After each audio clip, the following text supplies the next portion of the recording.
एक दिन गांव के मुखिया ने अपने दो सेवकों को आदेश दिया कि अपनी ही भांजी को पुराने पहाड़ के नीचे बनी गहरी खाई में धकेल दो।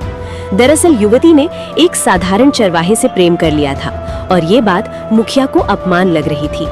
आदेश मिलते ही दोनों सेवक युवती को गांव से दूर घने जंगल के भीतर ले जाते हैं।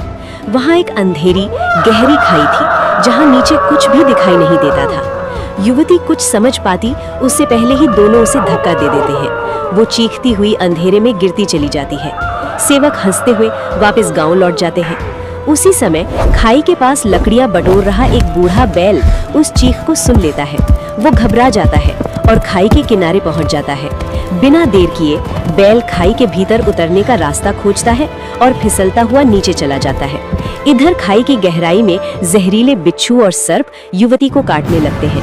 दर्द से तड़पती हुई युवती बेहोश हो जाती है। कुछ देर बाद बैल एक संकरी सुरंग से होता हुआ उस तक पहुंचता है। वो उसे उठाने की कोशिश करता है लेकिन उसकी सांसें थम चुकी होती हैं। बैल व्याकुल होकर जोर जोर से भगवान शिव को पुकारता है। उसकी पुकार से पूरा जंगल गूंज उठता है। आकाश में बिजली चमकती है।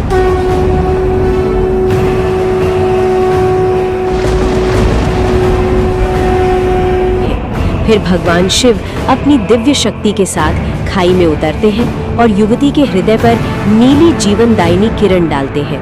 अचानक युवती की सांसें लौट आती हैं।